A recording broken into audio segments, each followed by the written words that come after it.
Good. Okay. So the book is 47 borders, and it's broken up into three sections. The first section is all about the histories.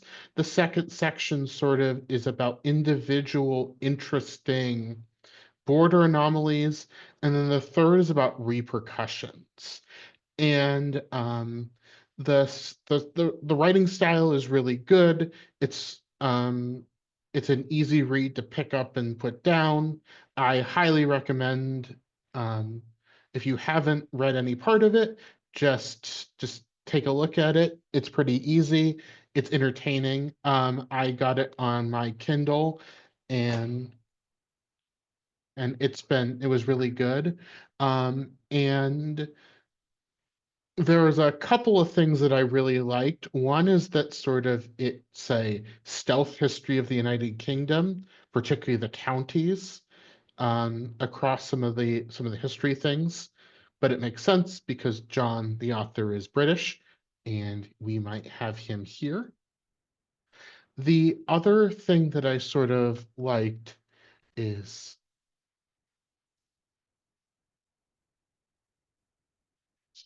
he is joining. Do we have him? Now you guys all think that we have an imaginary friend, and in reality, this is like secretly a book secretly written by Tom Fish himself, and this whole thing is just an Elena Ferrante spiel from his side. That would Confess, be too much Tom, fun. confess. This was all you all along. I wonder if he's having internet problems. Um, and sort of the other thing is that, try that. Um, Yeah, it might be there's, just connection problems. yeah, Oh, I think somebody joined. Samsung. Samson. It's John! Hello. Hi! Hello. Welcome! You made it! Hello. I've had to do it on my phone. I've no idea what the hell's going on. This has We'll never figure it happened out before. But after. I'll help you troubleshoot after. Welcome. hello, how are we doing? How are we all doing? Good. We're so glad that you're here. We were just praising your book and how cool it is and how fun and how all over New York it is.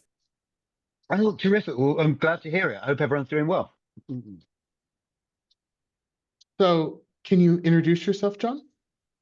Sure. My name is Jonn Elledge. I'm a British writer and journalist, and history of the world in 47 borders, or a brief history of the world in 47 borders, as it is in the US for reasons I don't entirely understand. Is my latest book. It's available now from all good bookstores and also probably some terrible ones.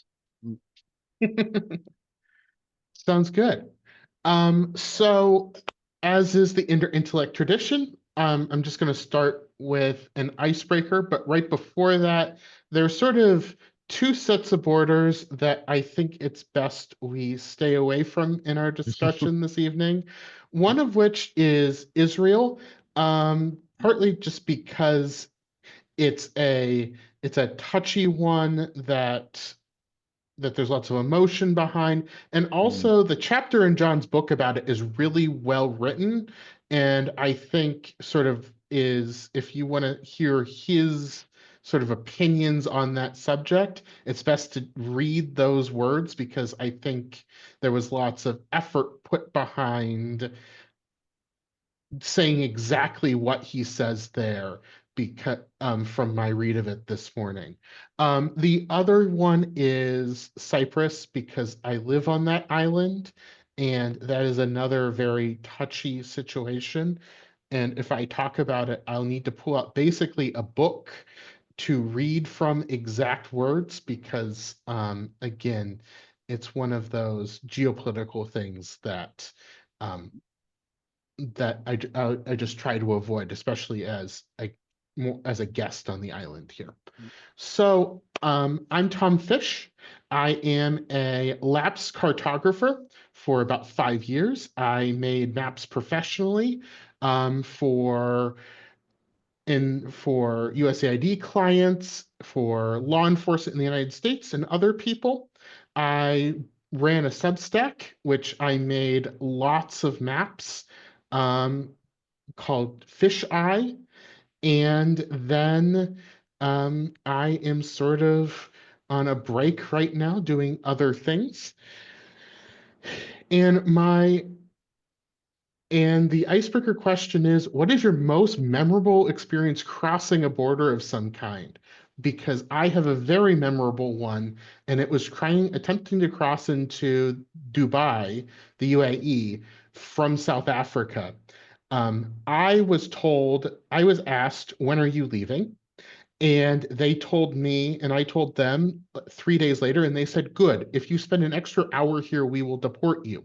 Meanwhile, my wife was flying in and was given a multiple entry, multiple month visa.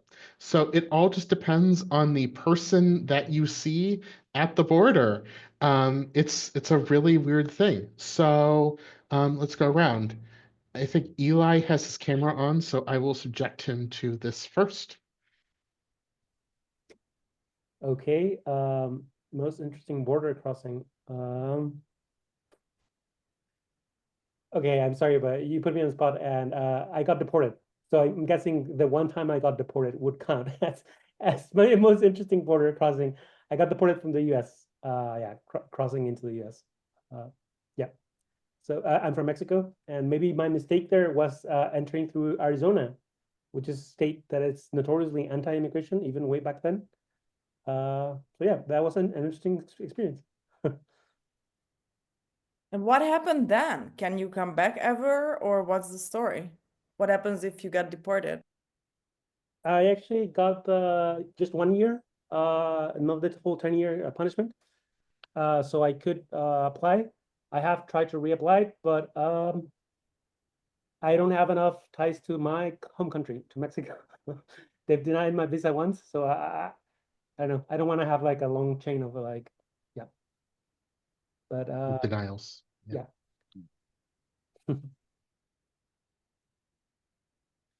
Um,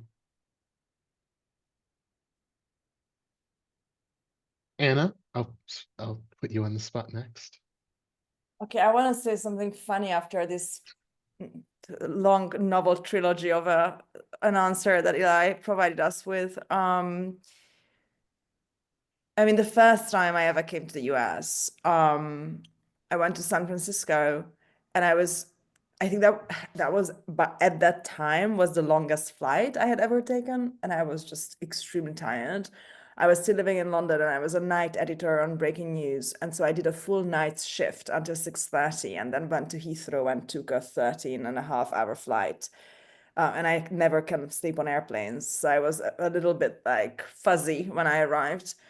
And also that was the first time when I had to go through immigrations in the US. And so the whole thing was just, I felt like Luna Lovegood. Kind of that was my vibe generally in terms of like attachment to reality.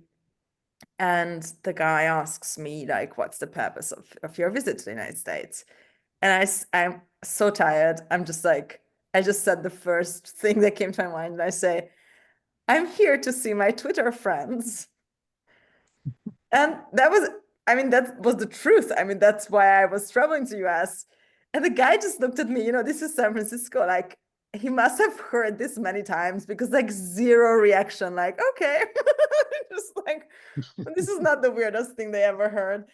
And I love it. I think that's why I live in New York today, because I always like to be not the weirdest person around. Like, whatever I do, somebody that day has seen something much better, and that just gives me a strange amount of comfort in life.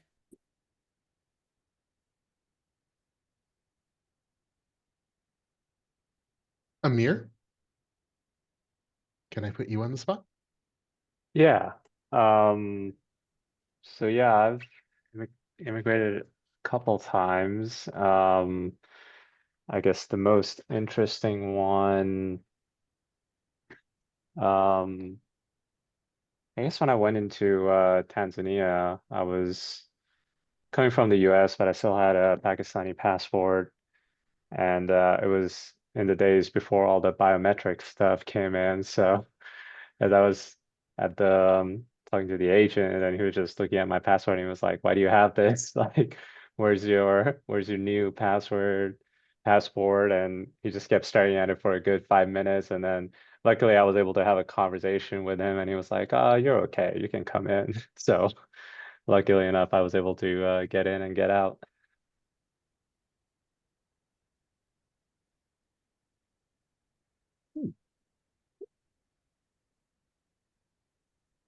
It was one of the old ones without the chip in it. Yeah, it was one of the old ones. So basically just a paper with one of those passport photos that you kind of just kind of tape on there, and yeah, it was just old school. Okay. Bill? Hi. So I live in Detroit, Michigan area, and we're right across the river from Windsor, Canada. So I don't have a lot of international travel experience, but we go to Canada periodically.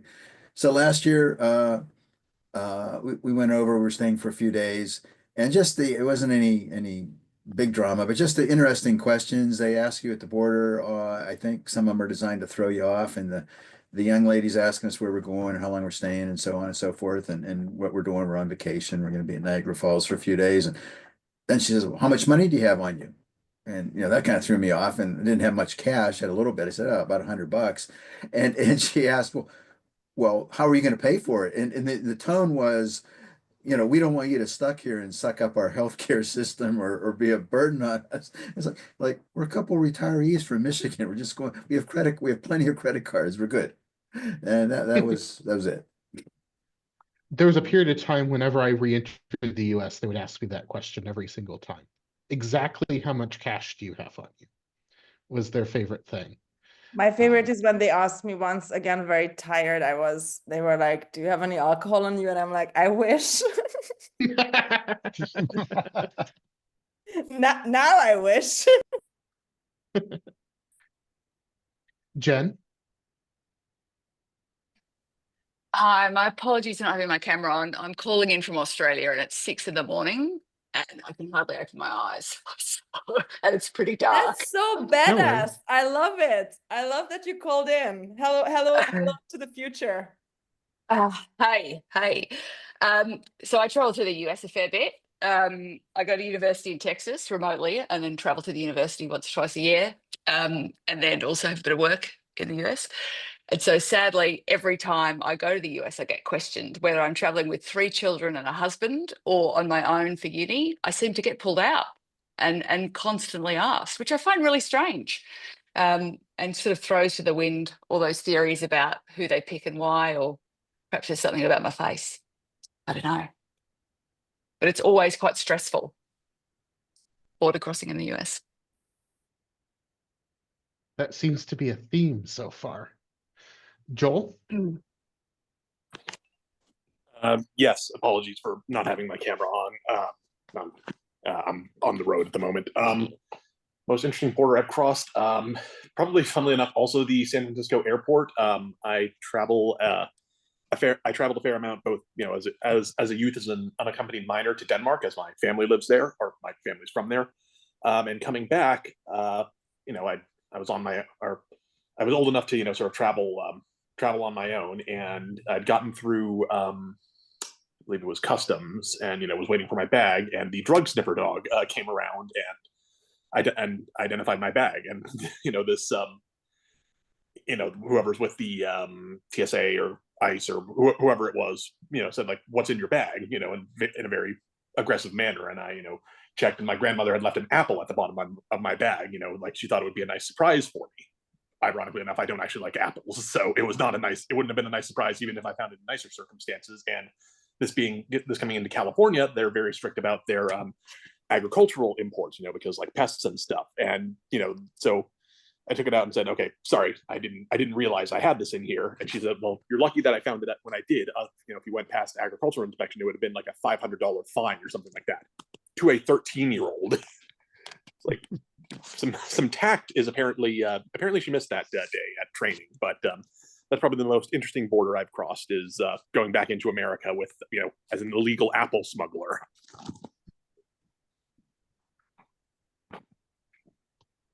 I've had drinks with a CBP a Customs and Border Protection officer before, and he has great stories about the day that somebody attempted to kick one of the it's not drug dogs, but the agricultural dogs, because they're Yeah. beagles, and they're really cute beagles. And this guy Yeah. decided that it was getting too close to his bag and tried to punt the beagle. Um, Fun fact, Lord. the Beagles are an officer under US law.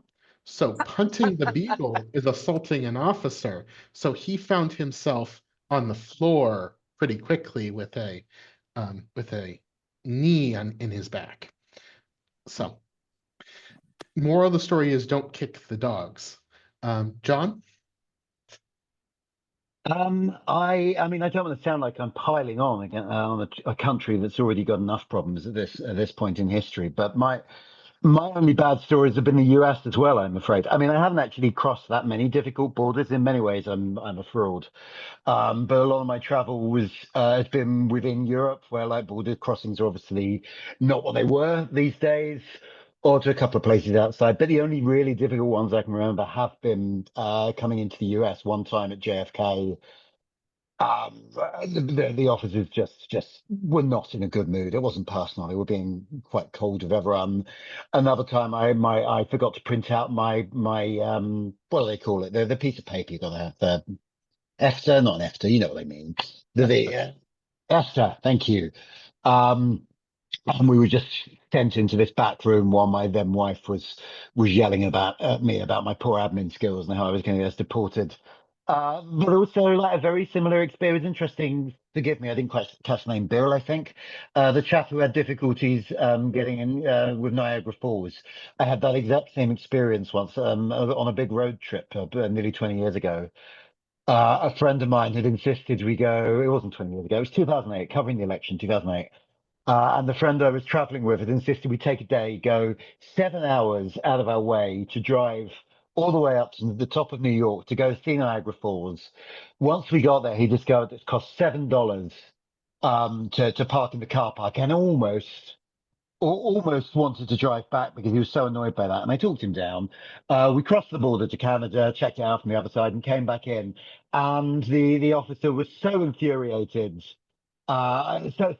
confused by the fact we'd left the country and then immediately came back in, and was absolutely not buying the idea that we'd done this just to see a waterfall from the other side. Even though the Niagara Falls is the most famous waterfall in the world, we surely could have been the first tourists ever to have done that. But yeah, honestly, the only problems that I've ever had at a border, as you know, someone with immense amounts of white privilege dripping off me, have been getting into the United States. I can only imagine that things are a hell of a lot worse now than they were then. John M. Yeah, so my story also involves a waterfall, but in a different continent, which is growing up a long time ago, 50 years ago now, living in Latin America and crossing the border from Paraguay to Brazil to see the Iguazu Falls, which I have to say are, more impressive than the Niagara Falls, although both are worth seeing. And unfortunately, at the time, I had some kind of a stomach bug, so really needed to get to a bathroom and get through the border crossing process. And my mother was very good at being pushy about it, so she was able to use that to get us to the front of the line and get us through quickly. So it was a combination of the relief of getting to the across the border and some embarrassment at my mother being pushy. But it all's well that ends well, and we did get to see the falls from multiple sides. Thank you. And then Trey just dropped some incredible lore in the chat about crossing from Vermont to Montreal in a limo while working on a presidential campaign, which it's just I understand how that would happen, how this could come about, but this little piece here now makes me want to know a whole lot more about how one got to the idea of crossing in a limo into Canada. Um, so, John, I really enjoyed your book.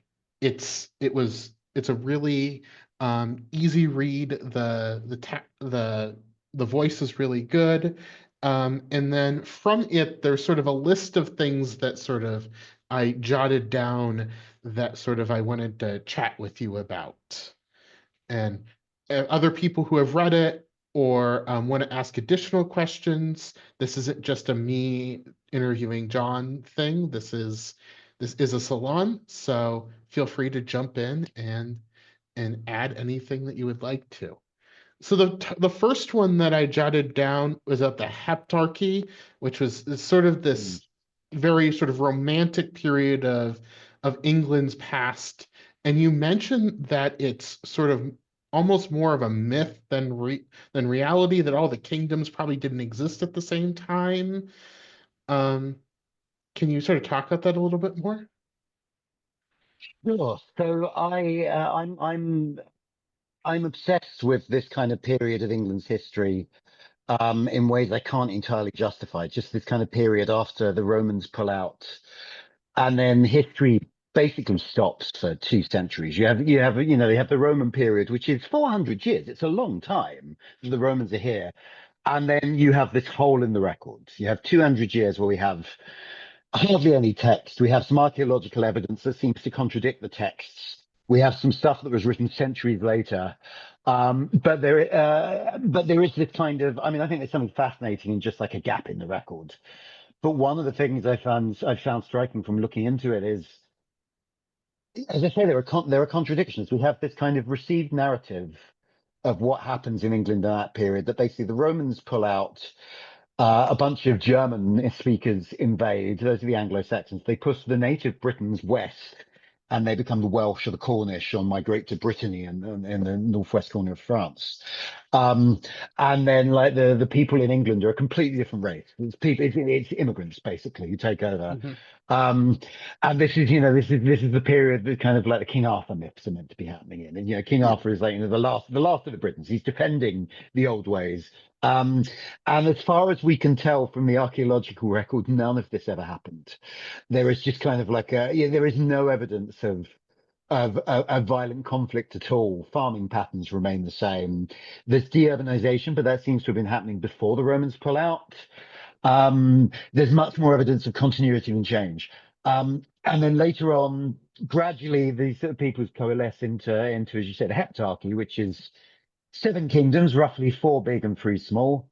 And I've always been quite into that because one of the kingdoms is the Kingdom of Essex, which is the English county where I grew up, which is and so like I've always kind of liked the idea of Essex being its own kingdom.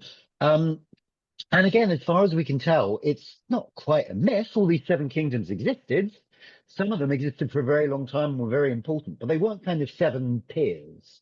Like the big ones were a lot bigger and more powerful than the smaller ones. And it seems to have been the smallest of all.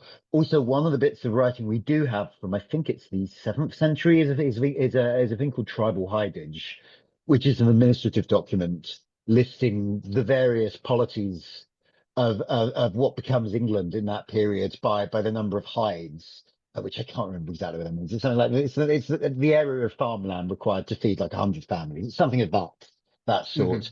And that contains all sorts of places and groups you've never heard of, with names I'm not even going to try and pronounce, like the Hawiki is one of them. I don't know if you're meant to say the H, but like there's just like there's all the kingdoms you're familiar with, but then there's like a whole bunch of other stuff. And it just seems like, as with the Dark Age period that immediately precedes it, it seems like we've been getting all this from a guy called Bede, who's a monk in the 8th century, in Northumbria, and he's writing centuries after the events, and with a very kind of one might term a pro-church agenda. So I just kind of like I write about the heptarchy and why it might have been a myth, not quite a myth, but why it's been exaggerated as part of a chapter about the kind of contingency of nationhood. because also like the borders between, in the Roman period, you kind of do have three different bits of the island of Great Britain. You kind of have this, so the southern lowlands that are the most Romanized bit that are not that different from Gaul. You're going to have this more mountainous land to the west, which is technically under Roman control, but a bit iffier. And then you have another mountainous area to the north, which is not under Roman control at all. And you can see there sort of the origins of England, Wales, and Scotland. Um, but the borders are not where you'd necessarily think. Like the border between what become England and Scotland is like Hadrian's Wall is not at the border between England and Scotland today, but also Hadrian's Wall probably wasn't a border in the sense we'd understand it now. It was much more of a tripwire. It was kind of like a sort of mark on the landscape to say like Roman power begins here. But that didn't mean that everywhere beyond it was beyond Roman power, nor that everywhere south of it was kind of carefully controlled by the empire.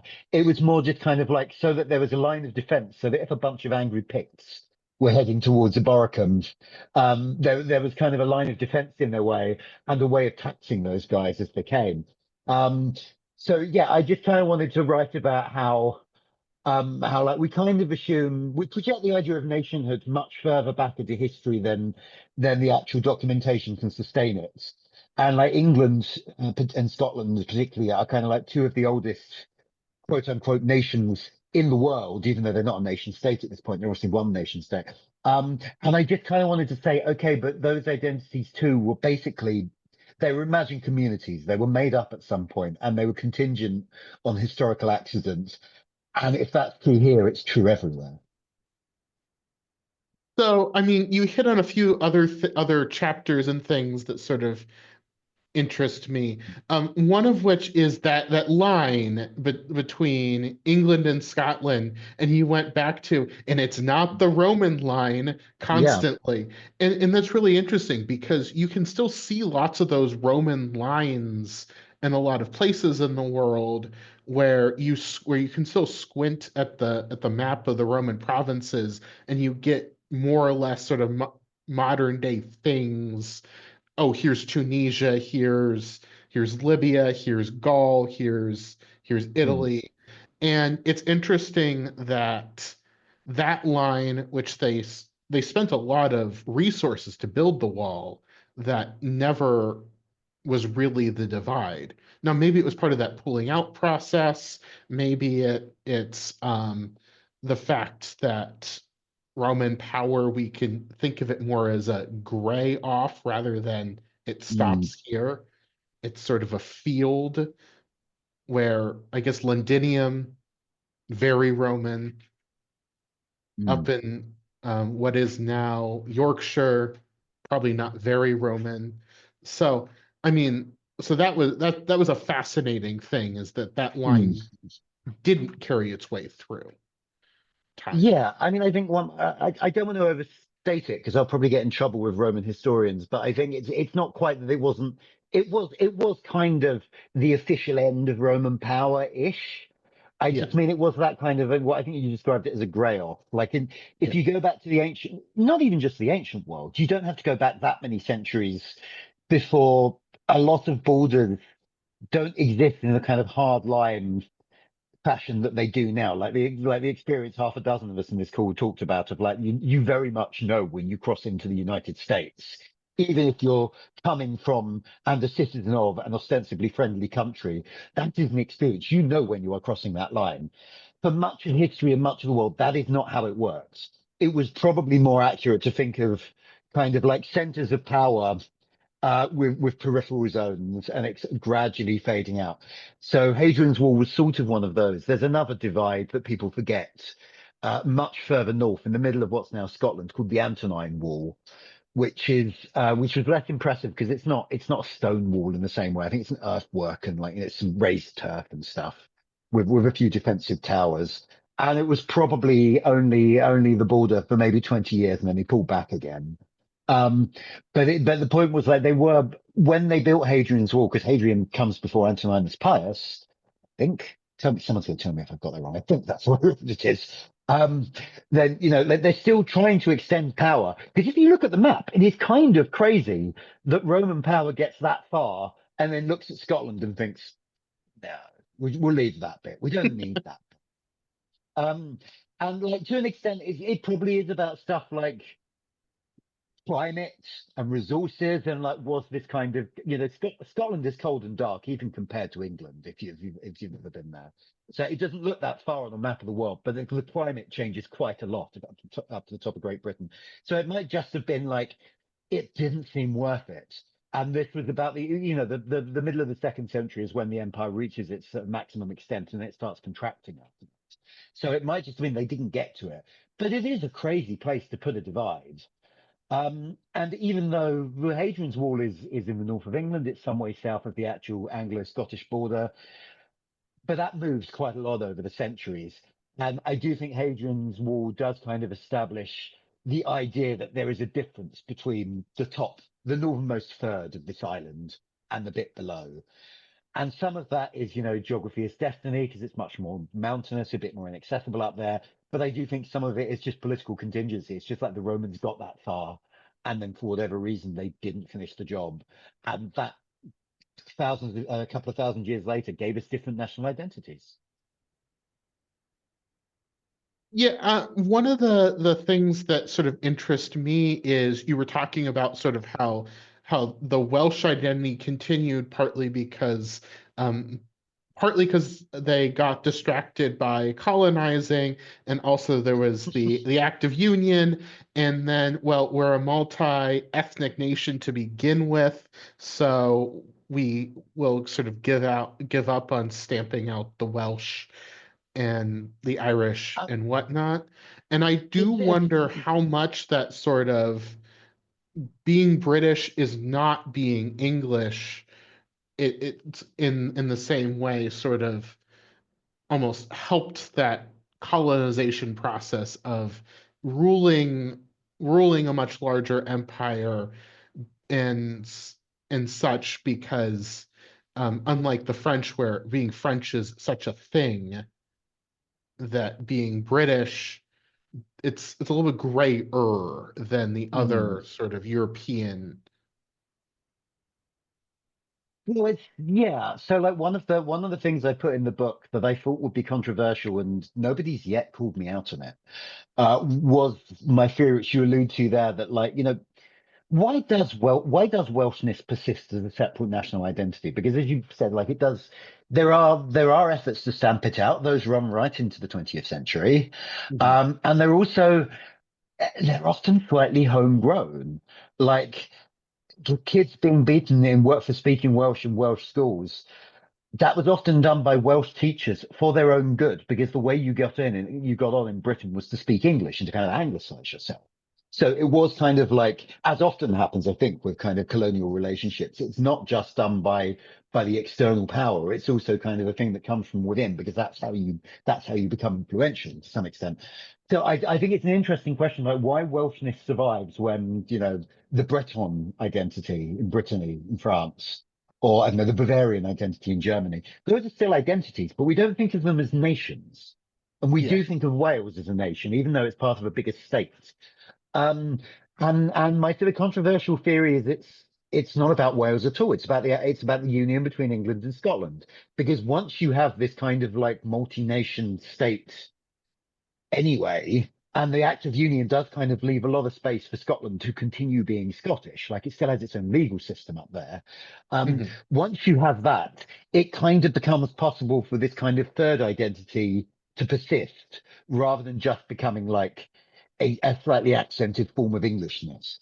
So I wrote that and I kind of expected to get cancelled for it, and it hasn't happened yet.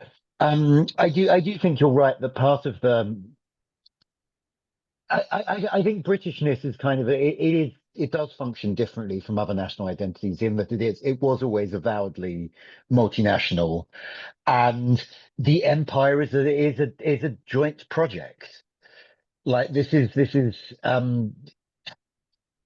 not always talked about in those terms, but like a lot of English crimes in Ireland were also Scottish crimes in Ireland. That kind of gets elided by history a lot. The plantations of Ireland were an Anglo-Scottish co-production. A lot of that happens under James I and VI, who was literally the first joint king of the two halves of the country. And I do think like having that kind of joint project of imperialism was kind of a key to Britishness for a long time, and I don't think it's a coincidence that it's as the empire has gone that those kind of national identities, the subnational national identities, have kind of asserted themselves again. I also think we have a fundamental problem in this country, that England is so much bigger than the others. I don't know if people far from this island realize this, but England is 85% of the population. The union is massively unbalanced. Like there are about twice as many people in London as there are in Scotland, and Scotland's next biggest. So it is very difficult to kind of manage that sort of relationship, because if there isn't parity, the free Celtic nations feel like they're getting a raw deal, not unreasonably. But if there is parity, just as reasonably, that would be unfair on the English. And I don't really know what the solution is there.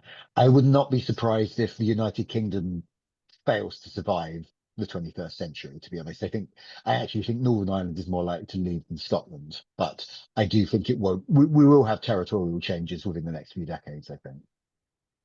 You allude to it, but the whole Brexit debacle over Northern Ireland, that there shall be no line, but there can't be a line between Northern Ireland and the country of Ireland. That whole the whole triangle, which felt almost like talking about the Trinity and Christianity, and the fact that I don't think they really ever resolved it very much. Um, I thought during that whole debacle that perhaps um, the the Kingdom of Great Britain and Northern Ireland may become the Kingdom of Great Britain, but they seem to have found a way out of the wilderness there, which always was interesting. Ish. I mean, the solution was basically you put the border down the Irish Sea.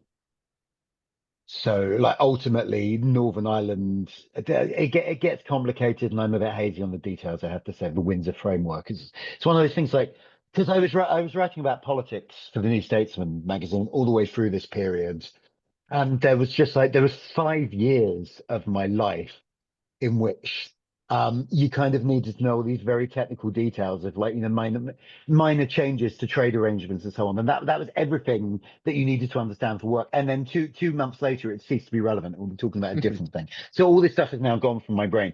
But as I understand it, basically, we created a situation in which it's sort of quietly okay for Northern Ireland to be a bit closer in trade terms to the Republic of Ireland, with which it shares a land border, than it is with Great Britain, of which it technically shares a state.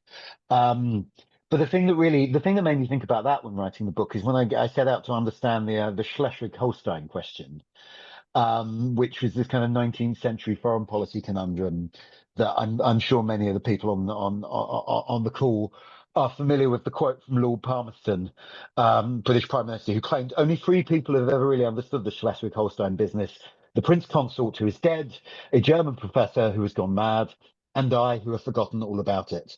And I thought it'd be quite a fun thing to do for one chapter, to actually try and understand what the hell was going on with this thing. And it's not that complicated. I Have don't you know what been was there? going on. Have you been to I Schleswig-Holstein before? I Because I haven't, I have to have. say. I lived in Copenhagen for 3 years, and I can tell you that it is a fairly unremarkable flat bit of land in Europe that looks like everywhere else along the northern European plain from sorry, just capturing a screenshot from France all the way up to Denmark, and you go, there was really this much fuss over these two small duchies in that were part of the Holy Roman Empire, but not at the same time. And I think it's a good sort of introduction for many people to the absolutely bonkers Holy Roman Empire, which the more you stare into the Holy Roman Empire, it feels like the more your sanity just leaves your body when you realize that there are, what is it, abbots that are lord abbots that control pieces of territory that are directly connected to the emperor. like the tail end of the Holy Roman Empire before Napoleon decides that this is all stupid and smashes it pretty much, is this incredibly fragmented world that it's really hard in a modern person to wrap your head around. Yeah, a lot of it was just, it's kind of out of its time, and it goes in the wrong direction. So, like, what is kind of like this? There's that Voltaire quote about like neither holy nor Roman nor an empire, which is a very good line, which is why we will remember Voltaire's name. He was good at that nonsense. But he was kind of writing about it at the very end of its existence. Like he died in like 1780, something like that. And at that point, the empire only had about a quarter of a century left to run. And at that point, it wasn't really an empire. It was this kind of mess. It had no real connection to Rome anymore. It no, very little influence from Pope. He was right. But you only have to go back a few centuries earlier, and it was the regional superpower. Like for much of European history, is the conflict is between the empire and France, and then later it's between France and Britain. But it's for much of history, it doesn't really matter that it's this kind of fragmented territory because everywhere else is fragmented as well. It's just that after the wars of religion of the 16th century and then the 30 Years' War, like the settlement reached in those various conflicts basically strips the emperor of all his power. So you do end up with these tiny, ridiculous statelets that are like, an individual monastery, or there's one that's it's an abbey populated entirely by unmarried daughters of the nobility from across Germany. Those are the only people who live there. And these things are allowed to make their own foreign policy. They're allowed to make foreign treaties. So the madness is kind of that it's moving in the opposite direction to this sort of superpower on its western border and the rest of Europe as much as anything else. Because at the time, France moves from being the king of France has very little control over France, and you have all of the people under, and I forget their feudal rank, to the kingdom of France that you know as the one that Napoleon eventually marches his way to Germany on. One of my favorite YouTube channels is History Matters, and they do lots of why does why is this border here? And the answer pretty much for Europe is that Napoleon did it. Yes. Napoleon marches his way through. He looks at what's going on and he wants to weaken everybody around him. And the very French foreign policy up until really up until the EU of I want to weaken Germany as much as possible and fragment it, but these little things are silly, so I'm just going to start merging things together at random. And that's sort of how the fertile ground starts for Prussia to start doing Prussia things and make Germany as a thing. Well, I mean, one of the things that comes out of the Congress of Vienna in 1815, which is the post-Napoleonic peace conference, is what to do with all this kind of like rich industrial territory immediately east of France to make sure that like France isn't a threat to anyone anymore. And the European powers sit around the table and say, I know, we'll give it to Prussia. Um, and that is something that comes back to haunt European history a century or so later. But yeah, like the French Revolution and Napoleon following it is, among other things, this kind of like it's a product of the Enlightenment, right? It is also this sort of process of rationalization. So like I think the metric system, this kind of interconnecting system of measurements of like every possible thing you can imagine. That is also a product of the French Revolution. This idea of like, taking an irrational world and kind of like rationalizing it using a combination of intellect and the power of arms. And Napoleon's attempt to kind of tidy up the map was very much the kind of military arm of that activity. But going back to Schleswig-Holstein, the reason I brought it up is because, like, I'm not going to go into the details because we will get lost down a rabbit hole. But like, basically, you've got a situation. The Schleswig-Holstein question is you've got Denmark has to be close to Schleswig, which has to be close to Holstein, which has to be close to the Holy Roman Empire, which can't be close to Denmark. Like you kind of A equals B, B equals C, C equals D, but D can't equal A. That is the exact same problem that we conjured up on the Irish border through Brexit, where you've got like Great Britain has to be close to Northern Ireland. Northern Ireland has to be close to the Republic of Ireland. The Republic of Ireland is close to the EU, but the EU can't be close to Great Britain. It is the exact same mathematical impossibility. And we did that through democracy. Great stuff, Britain. But I mean, the Schleswig-Holstein question ends up getting resolved through a mixture of imperialism and democracy. That they end up just splitting Schleswig-Holstein apart. Basically Denmark gets one part of it, Prussia gets the other half of it after they sort of tell the Austrians to get bent, and life continues as it is today. Now, it took a world war. There was a bunch of stuff that got them to that point. But it's interesting that sort of the way they resolved it was just sort of going boop and giving the Danish speaking section to Denmark, giving the German speaking section to Germany, and sort of moving on with it all, which is sort of an interesting thing that could only happen after the rise of nationalism. Yeah, I mean, for a lot of, I mean that happens in the late 19th century. Mhm. Any earlier than that, the idea of self-determination is kind of like it would never occur to anyone. Like Yeah. that is just not how it works. Like territories were traded between ruling families. Um, chips at a poker table or something. Like it doesn't matter what the people living in the territory want. It matters about kind of the power relations between the major powers.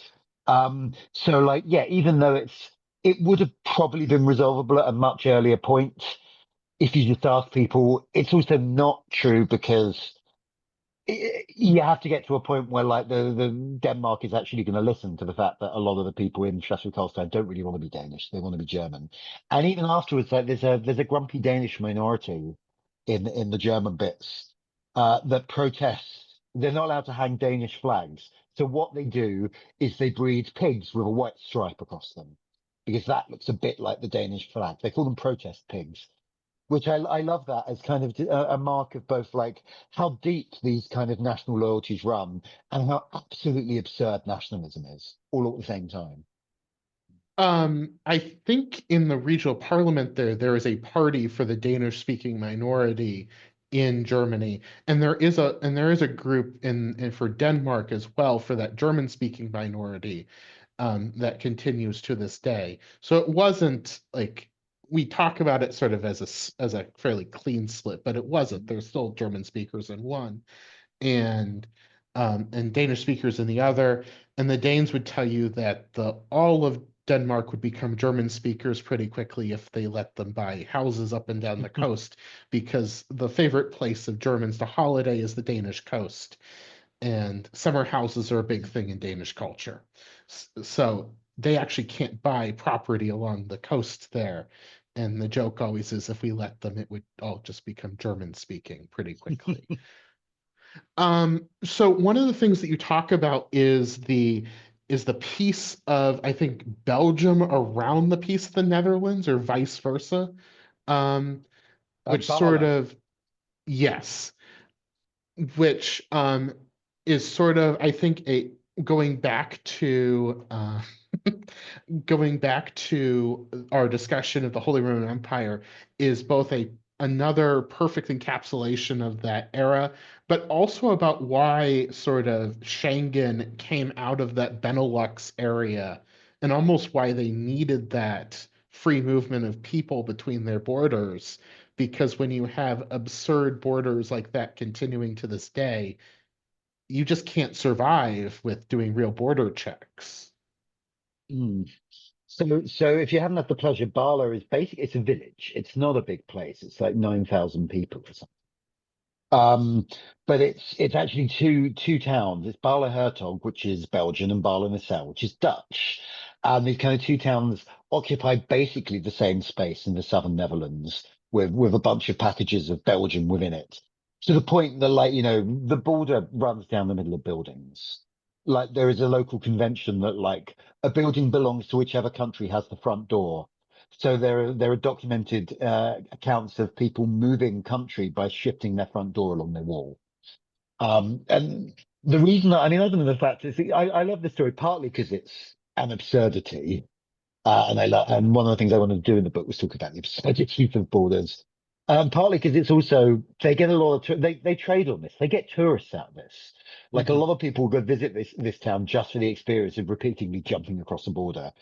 Um, but it's also weirdly inspirational because it shows that, like, I came out of writing this book thinking, well, I came out the last 10 years of world history thinking that borders are probably going to be with us a lot longer than I'd maybe hoped when I grew up watching stuff like Star Trek. Borders, it feels like they're not going out of fashion anytime soon. But and I think if you think about it rationally, you do kind of you need to delineate territory to say, like, who has jurisdiction, who you're paying taxes to. At the most basic level, if you're Mhm. going to have government, you do need territorial divides.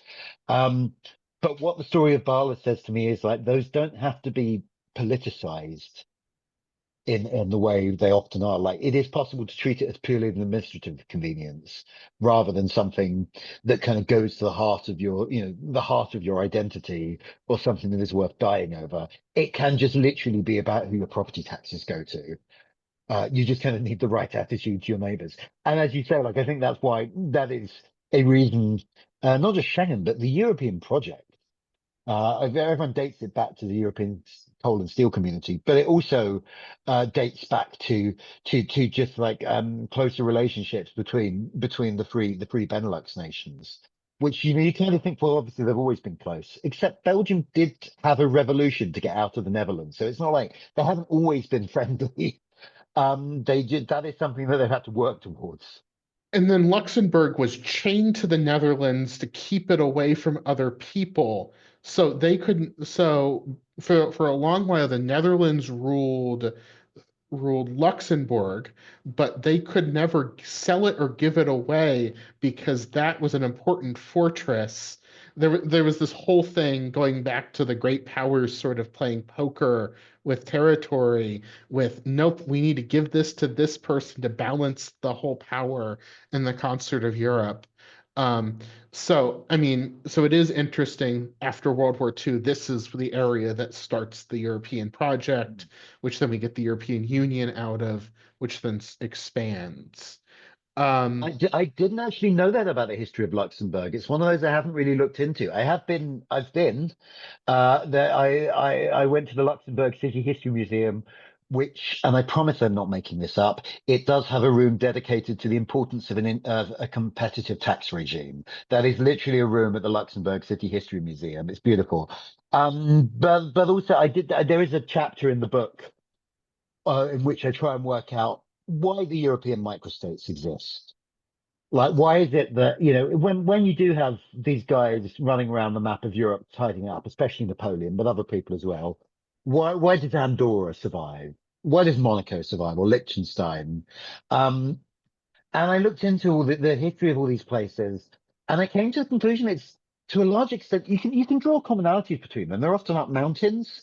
They often don't have huge amounts of resources. So like, the kind of not worth the hassle of, like, occupying. Um, they often, for that same reason, have ended up being kind of like financial, slightly dodgy financial places these days.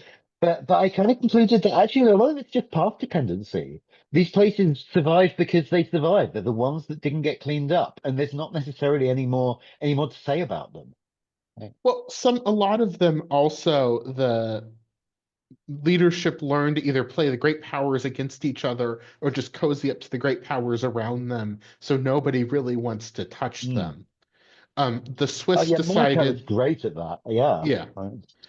the Swiss decided their way to get around everything was be a porcupine that you don't want to touch ever or you'll die. So, because the Swiss project again is one of those that doesn't make sense. You look and Hitler is doing his march across Europe and he touches everywhere but Switzerland. It turns out he needed somewhere to do with money laundering is sort of, I think, in the end, why he ended up doing that, but he touches everywhere but Switzerland. And you look at World War I, everywhere but Switzerland. You look at the earlier wars that sort of divided Europe, the 7 Years' War, et cetera, and the Swiss project continues. And I think it's some of that path dependency that it survived because it survived. I think the But Swiss it's learned to work old. together. Yeah, no, it's like, so the thing that strikes me about Switzerland is how long it's been there. Like it only becomes, independent in 1648, I think. But it's before that, it's part of the empire. But like the Swiss project dates back to, I think, the 13th century. It's far Mhm. older than Germany or Italy or a whole bunch of other European states. Even though it kind of like defines our sense of how European nationhood works because it is these 3.5 language communities. Um, and to an extent, I think it's also just that these people, these places. I sort of assumed it was because it was mountainous, never hard to invade. Except that actually the population centers tend to not be in the mountains because people don't like living up mountains. They like living down a nice plain by Lake Geneva. So it isn't actually that like it would be that hard to take if somebody really wanted to. I think it is just like it's been there a very long time, and they've kind of got quite good at power politics and self-defense. It's also part of that kind of whole. So one of the stories in the book I really enjoyed looking into was the Treaty of Verdun of 843, which is when Charlemagne's grandsons divide up their empire between them. And you get this kind of West Francia, which is based on Paris and eventually becomes France. You get East Yeah. Francia, which doesn't really have a capital, but eventually becomes the Holy Roman Empire and then later Germany. And then there's this bit in the middle that looks a bit weird that kind of goes from, Frisia all the way down to northern Italy. And that was actually the fancy bit. That was the one the oldest brother got because it contained the two imperial capitals in Rome and Aachen. Um, but it's this kind of weird hybrid territory that kind of like has a lot of national identities in it today. And was, it turns out, quite vulnerable to attacks in the 9th century from Vikings in the north and the Caliphate in the south. Um, and And there are and brothers on each side of you.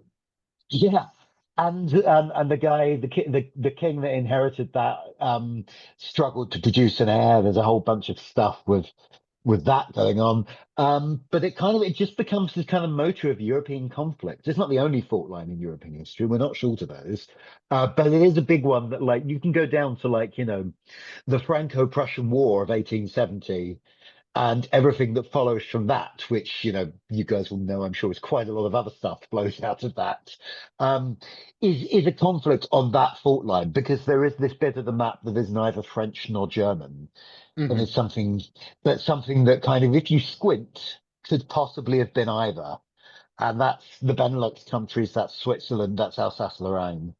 Um, and that is the cause of a lot of conflict down the years.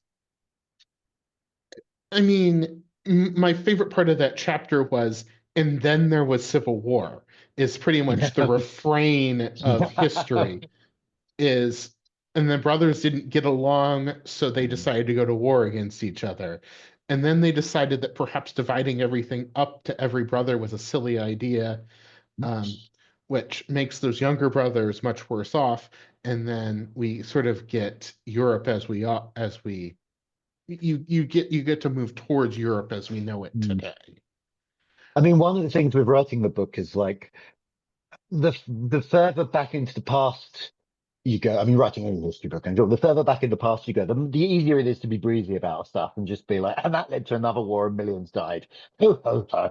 But you can kind of like, you can tell these things as funny stories about absurd, the absurd feud between a couple of brothers that led to yet another war. You can, if you're writing about the 9th century, you can make that a funny story. If you're Mhm. writing about the 19th, you probably shouldn't do that. There is kind of the perspective of the distance of time that enables you to kind of write about things in a different way.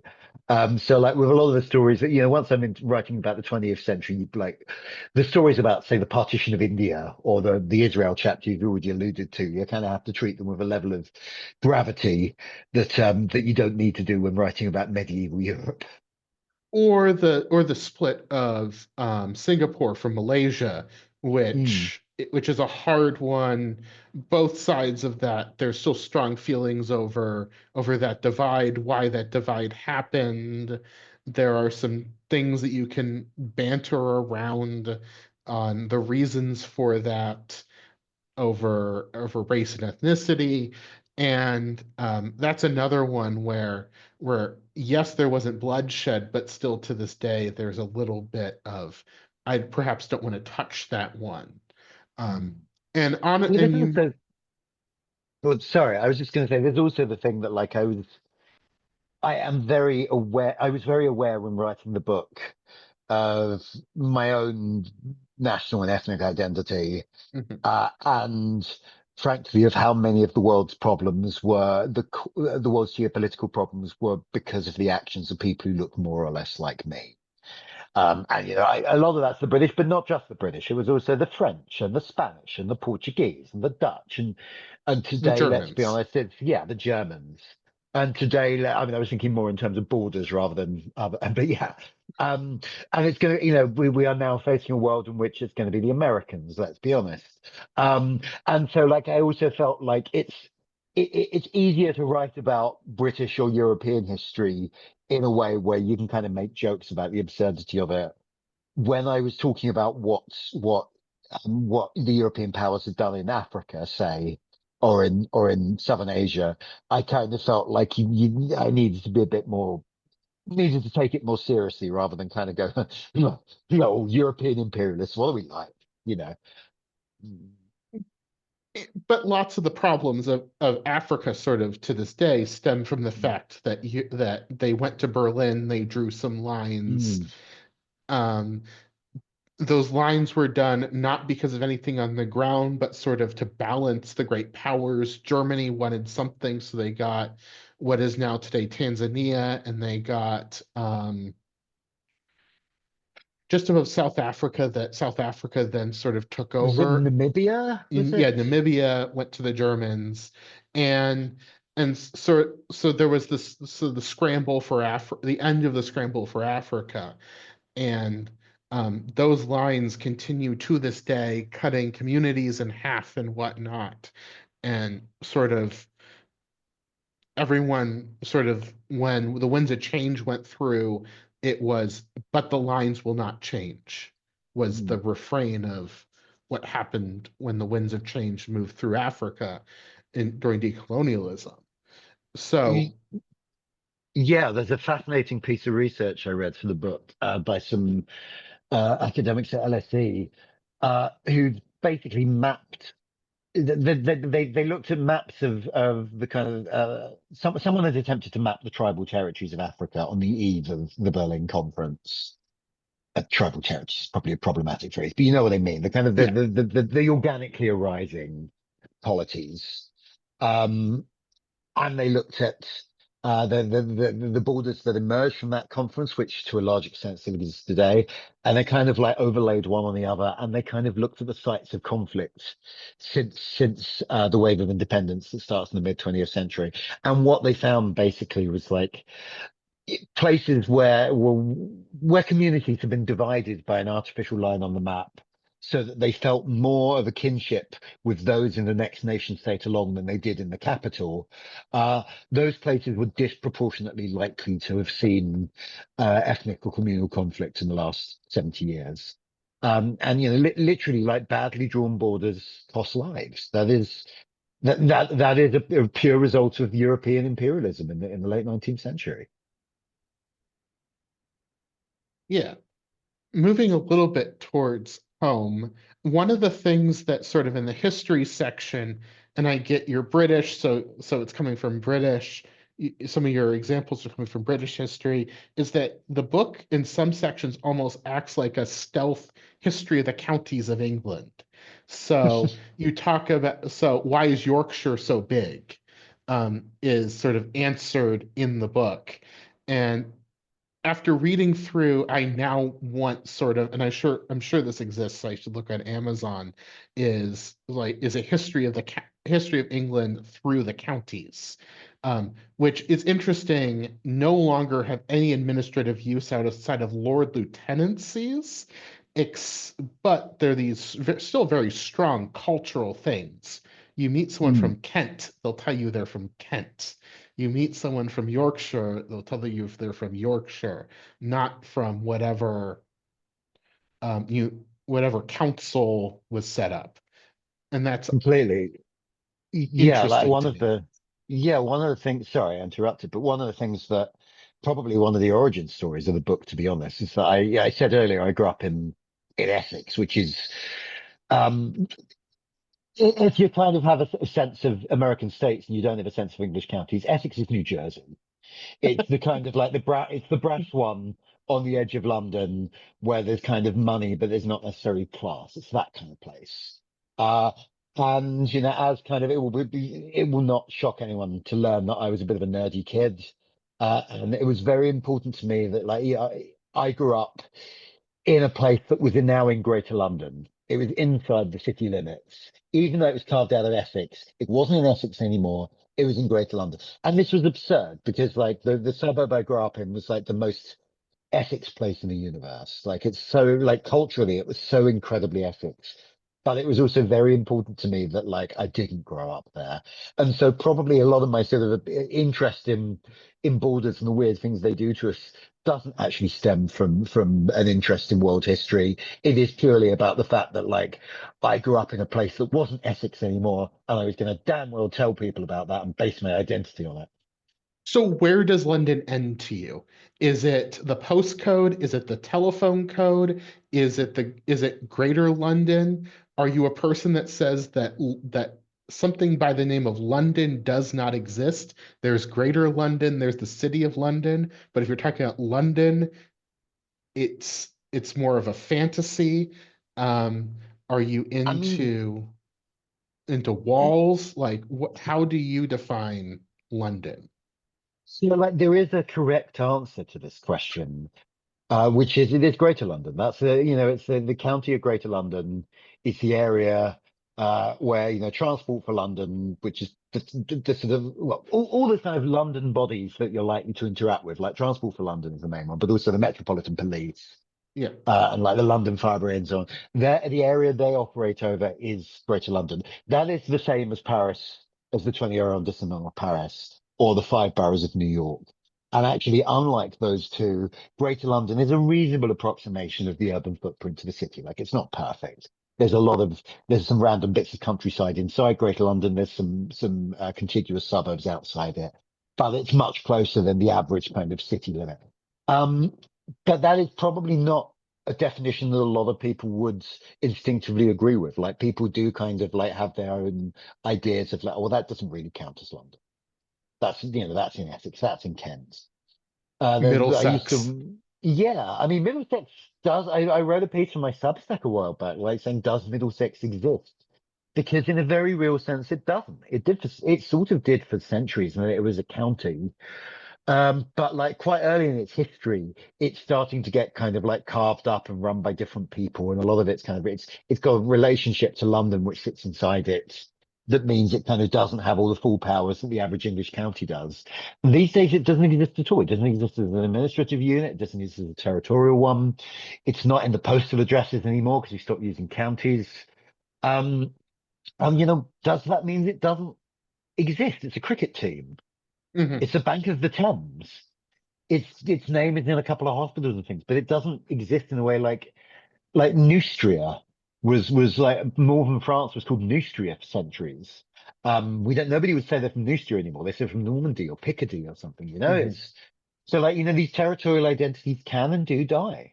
And in many ways it's sort of interesting that the English counties do kind of retain this very strong sense of identity that local government units don't necessarily. And I think it's one of the things that sort of weirdly, perversely holds us back as a nation is that England, I mean, Britain as a whole is very centralized, incredibly centralized. But, the other three countries do have devolved parliaments. England doesn't have anything of the sort. We just kind of govern everything through Westminster.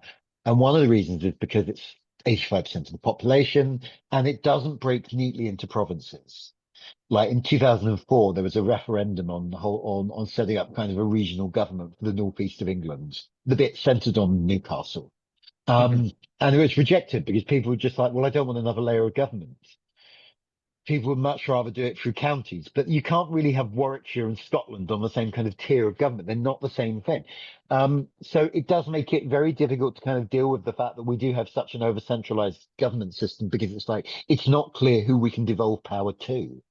And people would much rather do it at the county level, even though that doesn't necessarily make administrative sense in terms of where the population is. Although having said all that, like, you know, most big American cities extend into more than one state, right? So like New York basically spreads into Connecticut and New Jersey. Chicago extends down into Indiana and up into Wisconsin. Maybe it doesn't matter. Maybe I'm thinking about the wrong things. DC is the DMV, famously. Yeah. Yeah. Uh, no, I mean, London is just fascinating. I mean, the city itself is a fascinatingly weird creation that is one of those, it can only happen in a place with this much continuation of governance, where the Lord Mayor is elected, but the whole elections where the companies have votes So thing. I feel we should probably explain this for anyone who's not familiar. The City of Yes. London is not London. The City of London it's called the Square Mile. It's the old financial district. So you wouldn't even necessarily have visited if you've been here. Like the Tower of London is actually, even the Tower might just fall outside. It's in Tower Hamlets. I don't know.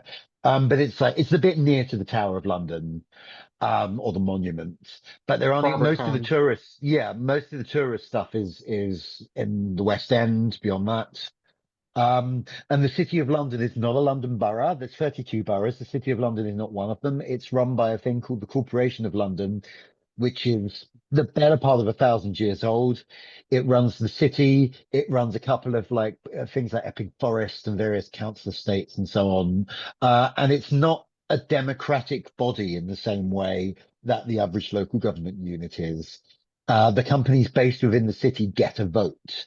Um, so like it's got a very weird. A few years ago, when I was editing a website called City Metric, some of the councillors of the City of London invited me to lunch at the Guildhall, which is their sort of city hall. Uh, and these three guys said, like, we don't talk about it, but we're all members of the Labour Party, which is our ostensibly left-wing party. Looking at our government now, I'm not sure if that really holds, but it's meant to be the left-wing party in British politics. And they're like, we want to shine a light on the absurdity of the government arrangements here. And to do that, they took me out to lunch and to the bar at the Guildhall and said, like, anyone who's ever been an alderman in the City of London retains membership of this basically private members club, where city cash is being used to subsidize it. So like you can get like a shot of liquor for 70p, um, which is probably about a quarter of what you pay for that anywhere else at that point. And like this is being funded from this pot of money that it's like, it's arguably public funds. Like they would say it isn't, because the city is a private corporation, except it also has local government responsibilities. This is absurd. It is path dependency again. It's because this thing has been there forever. And we have this local government unit called the City of London, which is not London, and it has it sits in a pile of money, which it doesn't use to do anything good except a subsidized bar.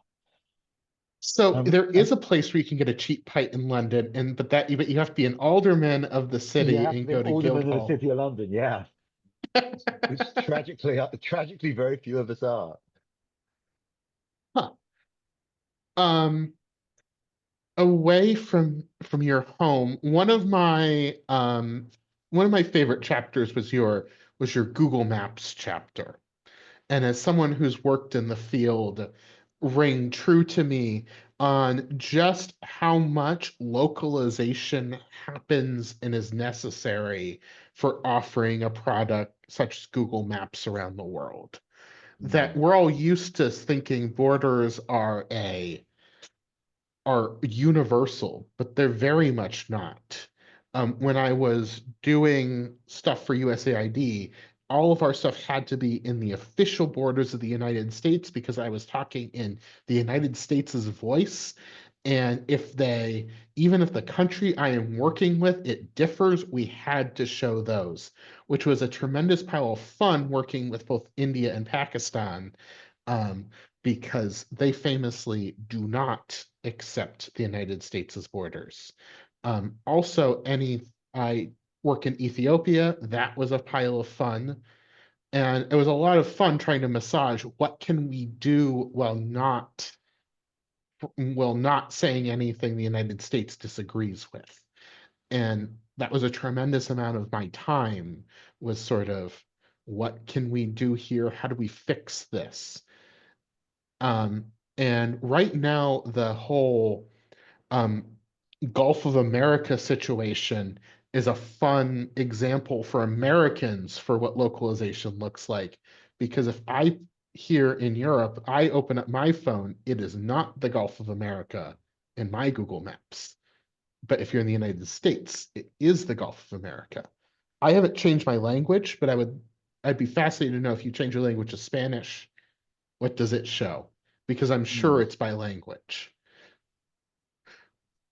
Yeah, this chapter came out of a couple of stories, and I think it was The Guardian a few years ago, when somebody spotted that like Google Maps was showing Crimea as Russian in Russia and as Ukrainian in Ukraine.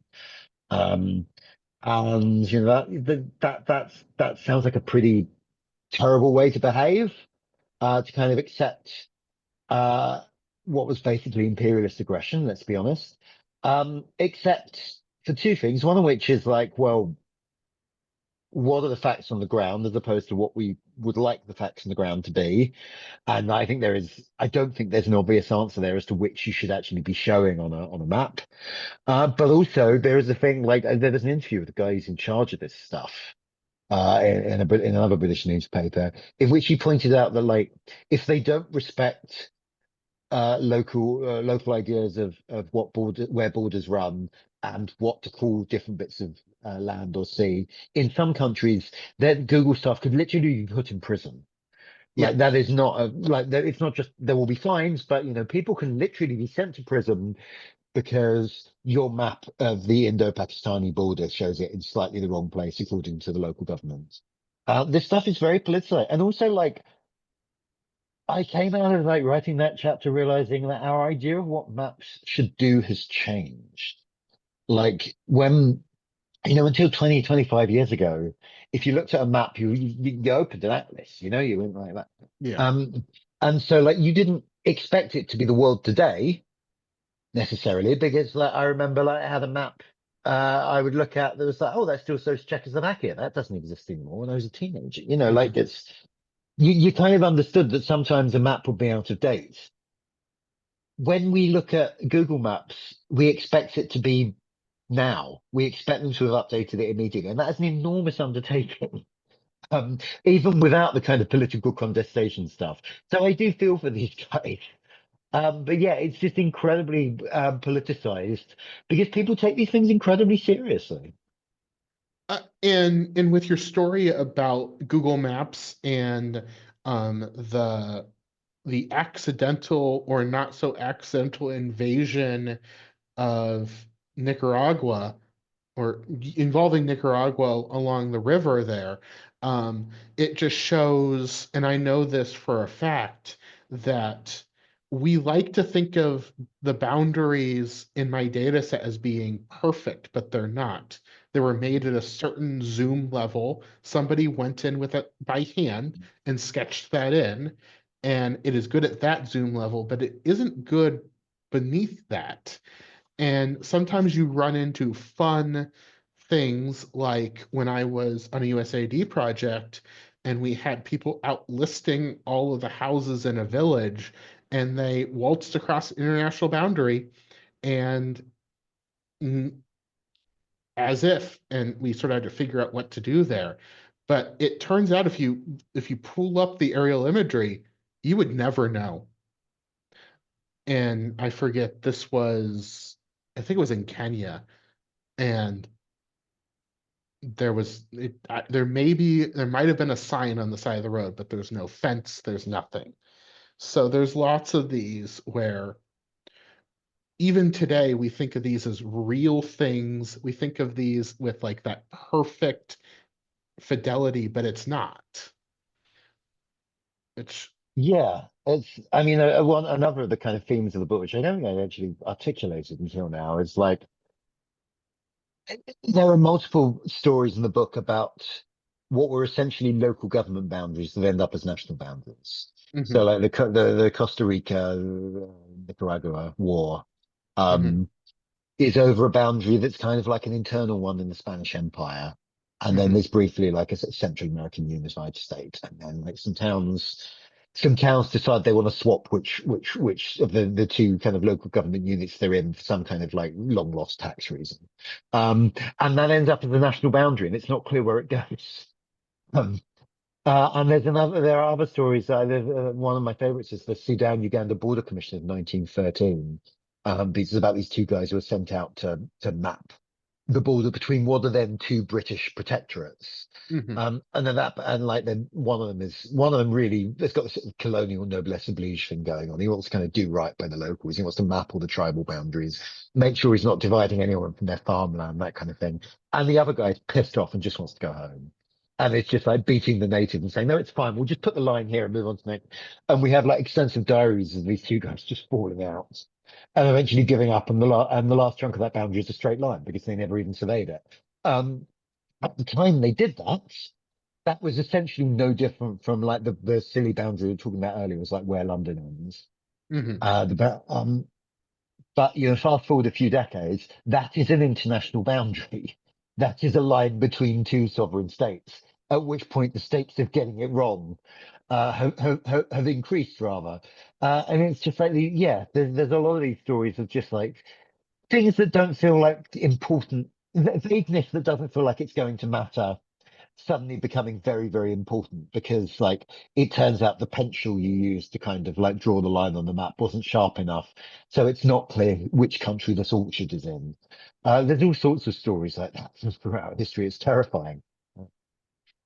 And then we have to live with the results of that Hmm. for forever, or until sort of, Until it gets wiped away by the next war or the next political change. You know, yes. like these things don't last forever. Like I think there are sort of territorial features that kind of like make for more quote unquote natural borders. Like the English Channel has generally been a border, but it hasn't always. Like, you know, Southern England and Northern France have been part of the same political unit on multiple occasions. So even something like, you know, a 20-mile wide body of water doesn't have to be a border forever. These things do just kind of get erased by time sometimes. And you mentioned that when the King of England was invited into Dublin to put down rebellion, that calling him the King of England is sort of a messy thing to say even then, because more of his land would be in what is now France than Yeah. in the So United it's Kingdom. Henry II, in the late 12th century, would have spoken French. He was born in Western France. Most of his land in what's called the Angevin Empire, was French because there's the Normandy, there's also Anjou and Aquitaine. That's, you know, basically the entire western half of France. And, you know, at that point, he did technically owe fealty for those lands to the King of France, but the King of France was going through one of those sort of phases of weakness. So in practice, Henry was the much more powerful figure. And this is barely a century after the Norman conquest of 1066, which has gone down in history as the last time England was ever conquered by a foreign king. It's not. We pretend that the Dutch invasion of 1688, we pretend we wanted that to happen. The Glorious But Revolution. the Glorious Revolution was a Dutch invasion. We just pretend it wasn't. But yeah, like this, so this is less than a century after England, which is a pretty old state, even then. It's a couple of centuries old, have been invaded by French-speaking Vikings. So you can argue, and like Henry II is the guy who's invited to kind of Dublin to kind of like help some local king get his throne back. And then the English never really leave again. Except was it the English at that point? because I think you can make an argument that he's not the English, he's the power then occupying it.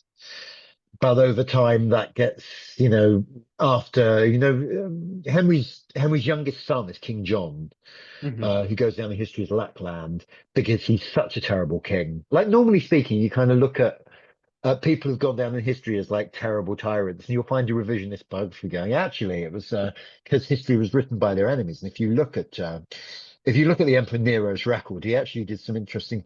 Nobody's ever done that with King John. Everyone, he was exactly as big a shit as everyone thought he was. Everyone at the time writes about what a terrible king and what a mean bastard he was. But also, while being generally horrible to everyone, he did lose all the lands in France. So, like, from that point onwards, England is just England. And so, like, there's kind of a sort of retrenchment of like his sons and grandsons, the people who follow him. Firstly, they kind of spend more time trying to conquer Wales and Scotland. They kind of try and rebuild their empire at home. Secondly, like, John's grandson is Edward the First, who wasn't the first King Edward of England. He's actually the fourth, but that's a whole different story. We don't number the ones for the conquest. But Edward, the reason there are 3 English kings called Edward before the Norman conquest is because Edward is an English name. It's the first name given to a king after the Norman conquest. That's an English name rather than a French one, because John was Jean. Henry was Henri. Like all the names of kings up till then are actually French names that we've anglicized. Edward is the first one that is English.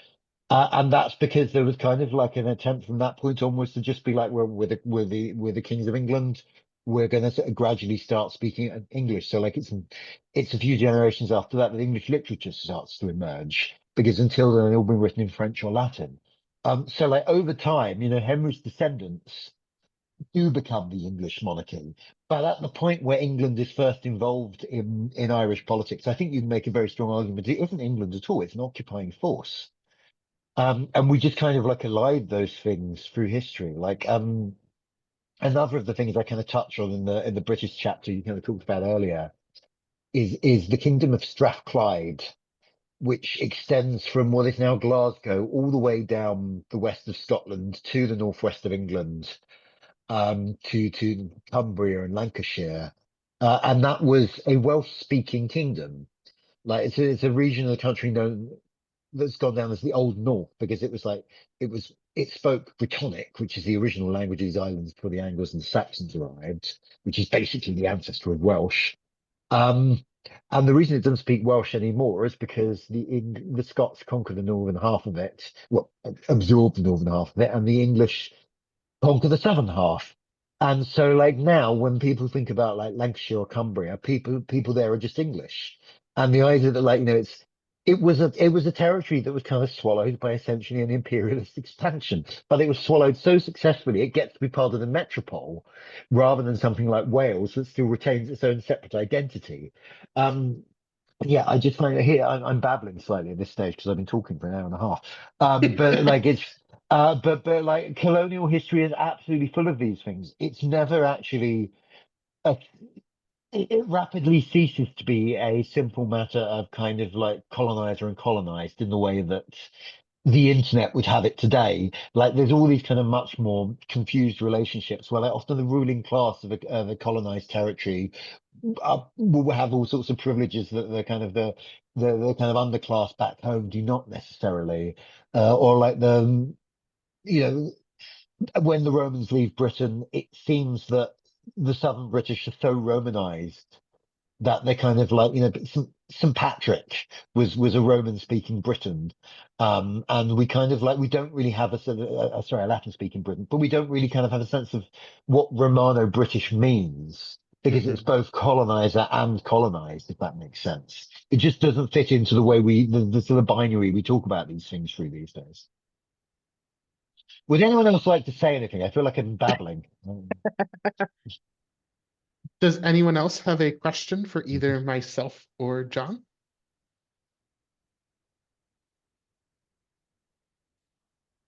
Well, I'm glad it's going down well. I do have a question about the Romano British question. Like, how would you interpret contemporary India through this lens? I mean, this is clearly a post-colonial India. you know, it clearly had its own border disputes, or in some cases still has them. Because you also have, I mean, a 19th and early 20th century development in terms of linguistics, geography, urbanization, culture, where the relationship is far more symbiotic and even mutually formative than you could just say that this is a one directional, I don't, it's not the same kind of colonization than as how you would imagine, I don't know, something happening in the 1500s. So what are your thoughts on that? And have you changed your mind about any India related questions since you wrote the book? I don't know if I've changed my mind. I don't know if I know enough about that part of the world, and I would kind of be. I mean, I think it's interesting that like India was, until quite recently, there were more Muslims in India than there were in Pakistan. Like even after partition, like the Muslim population of India was so big, it still contained more Muslims than there were in Pakistan. And I feel like that's something that's being kind of like elided by Modiism, which is probably a Hindu nationalism, kind of pretending that India has always been inherently a Hindu state.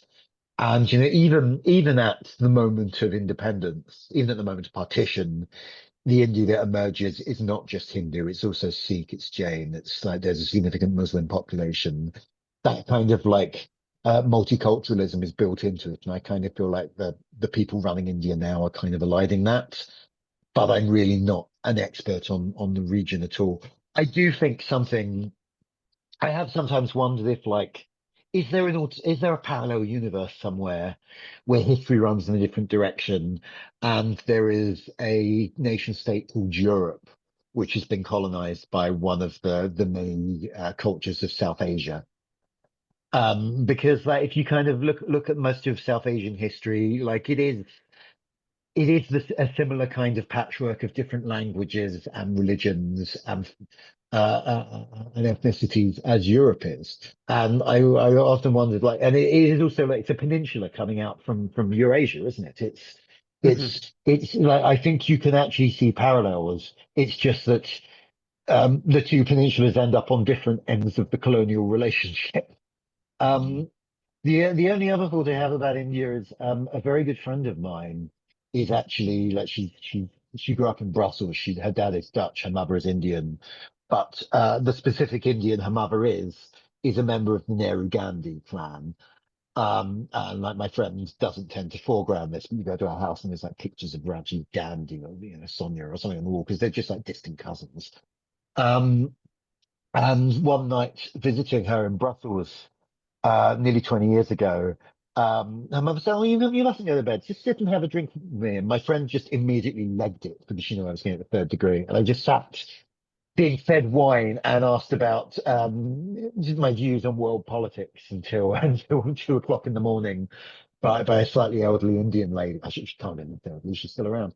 But at one point, she did say something that's always stuck with me, which is that she said, you know, bear with me till the end of this story because it's not what it sounds like. She says, "Oh, you know, I sometimes think, thank God it was the British who conquered India because someone would have done it, and the Spanish would have killed everyone, and the French would have made everyone French. And actually, we got a better deal from the British." And I thought for probably about 10 years, I'm never going to write this down. I'm never going to put that on the internet. But I thought that was kind of an interesting view of colonial history from the Indian ruling class. And then many years later, I mentioned this conversation to my friend, and she was like, she probably didn't mean that. I think that was a trap. She was trying to see how you would respond to that. So it's perhaps the best that that didn't feed too closely into anything I wrote in the book. I once got into a huge fight with an Ivy League student who was a very well-meaning woke girl at a very early dinner in very early breakfast in London one time, who tried to convince me, a Hungarian, that Hungary was so lucky to have been invaded by the Soviet army and not the American army. Oh, God. I remember just like putting down the milk and to say, "Hold my milk," and gave her a little lecture about this. We're not still friends, but it was a good lecture. Out of I interest, don't Anna, do think. you have? Sorry, do you mind if I pose a question to Anna? Yes. Oh, Which is just um, one of the things I really enjoyed learning more about for the book was Habsburg history, oh yeah. because like we're not taught a huge amount about the Habsburgs in history classes in this country generally, and you sort of realize that they're probably the most important family in the history of the world, and I'm very into Archduke Franz Ferdinand's plans for the United States of Greater Austria, which Mm, was done purely to screw over the Hungarian minority, who he mm, seemed to have had a problem with because he couldn't learn Hungarian. I'm yeah. just wondering if you kind of have any views on that bit of history or Franz Ferdinand. I mean, that's a very interesting question, and it also depends on like where do you start or where do you date the origin of the Habsburgs, right? Like, do you count the whole Holy Roman Empire Wirtschaft into it, or do you just want to look at the tripartite Hungary and then the Austro-Hungarian monarchy, etc., etc.? Because those are two pretty different things, right? I mean, for me, the whole First World War breakout period is one of the great mysteries. Like Margaret Macmillan, the great Canadian war historian, always says that there are 15,000 books written on why the First World War broke out because we don't understand. And there's zero book written on why the Second World War broke out because everybody understands that, right? Like it's so difficult to model the mindset of what was going on in the first decade, basically, of the 20th century. But it is also the decade when the Austro-Hungarian monarchy falls apart. And I think that's a very, very, very important event. And we really have very great difficulties in how to talk about it, partly because of the consequence of the fallout, which is that it broke into very different languages, very different nations in the Cold War, even different parts of the world, different sides, right? It's really hard to create a kind of historical consensus there. But for me, in my personal life, like what you learn from the Habsburgs is that you can have good ideas if you don't have execution, if you have the bureaucratic inertia, the nihilism, the corruption that seeps into everywhere there, the same as why Tsarist Russia fell apart, just in a different way. And that inertia and laziness are very interesting and mysterious forces in life, because you can have a lot of bureaucratic stagnation. But if the population is also relatively complacent and lazy, they will not necessarily themselves break it apart, right? You need almost an external force, whether that's natural or it's a war or it's some other kind of cataclysm that kind of tips you over. So, there's a lot of conversation, obviously, about tainter and societal collapse and Dodge and whatever right now. I think there's something about the Habsburg. There's a book to be written about a cautionary tale about how to lose an empire. Basically, that's how I would title the book, How to Lose an Empire. That nobody really wants to lose, right? And yet you lose. One of the fascinating things is that the moment your feet touch down in Vienna, you know that you're in a city that was the seat of an empire. It might not be the seat of an empire today, but it just seeps out of the pores of the city that this was an imperial city, like And that was Paris does in London. really scientifically and in many ways. But it was a cultural empire because it was a buff. It was the last defense against the Ottomans, right? Mhm. And it could have retained that status. Like there is an alternate reality where there is a flourishing Austro-Hungarian nation, right? The same way as Belgium has two languages and nations and everybody is fine. Because, I mean, there is still a threat. It's just not the Ottomans right now. It's other forces coming in, protruding into Europe. And it's just kind of insane that there's nothing there, right? Right now, geographically, in like the Tim Marshall sense, the Great European Plain is not protected. And that's kind of just insane, right? Like when we look at the map, it's what's happening right now is crazy. We have Poland, but like we know from history how that usually goes down. You didn't get to this, John, in your book, but the Polish history is one of the is fascinating, both as how it was a big empire and then how it turned into a punching bag, and then how it came out as a porcupine out the other end. That So you say I didn't get to it. For the paperback of the UK edition, they asked me to write a bonus chapter. So like the title is already a lie. It was never 47 Borders. It's 47 chapters. But they wanted a bonus chapter. So it's even more of a lie. But they did do a sort of short history of Poland for that. And yeah, you're right. The reason I kind of wanted to I wanted to do it partly because I wanted to spend a week reading about the Polish-Lithuanian Commonwealth. And so it gets in more of a sense of that end of European history, because it feels like very present right now, put it that way. But also because I just found it interesting, this country that's been abolished twice and yet is still going. And also like was just like after World War II, it was just shunted across the map because of Stalin, basically. Yeah, so you're right, it's a fascinating story. It's just one I didn't make it into the first version. And I think you could find 47 more stories of borders doing weird things. You can get to the Cyprus dispute. That would have to be an incredibly diplomatically written chapter, much like your chapter on the Israel-Palestine conflict. There's Well, like there were 3 chapters we cut for space reasons. All of which I've since published on my Substack. But like there was a story in there that you mentioned counties. One of my favorite stories in the book kind of got pushed out because we didn't have space and it was a bit parochial. But like there's this Cromartyshire and Rossshire in the Highlands of Scotland. I can never remember which way round it is, but one of them looks like it's a bunch of fragments on top of the other. It looks like a smashed plate. And I just always wondered like how that got to be a county. And it turns out to be basically 17th century social climbing. Like the guy who owned all that land just kind of like wanted to kind of become more powerful. So he got the king to recognize it as a county, because this is the point where the Scottish county was still being set. So it's literally just one guy's land holding. And I really like that chapter, but it was just everyone in it's called George Mackenzie, which I liked as well. But sorry, I got distracted. But I say there were 3 chapters that got cut out. There's the Poland one in the paperback. Waterstones, the big bookstore over here, just asked me to do an extra one for their website to kind of promote the book. So I did the Whiskey War between Canada and Denmark over an uninhabited island in the high Arctic, which is like one of the nicest wars that have ever been, where they just kind of keep swapping flags and leaving liquor for each other.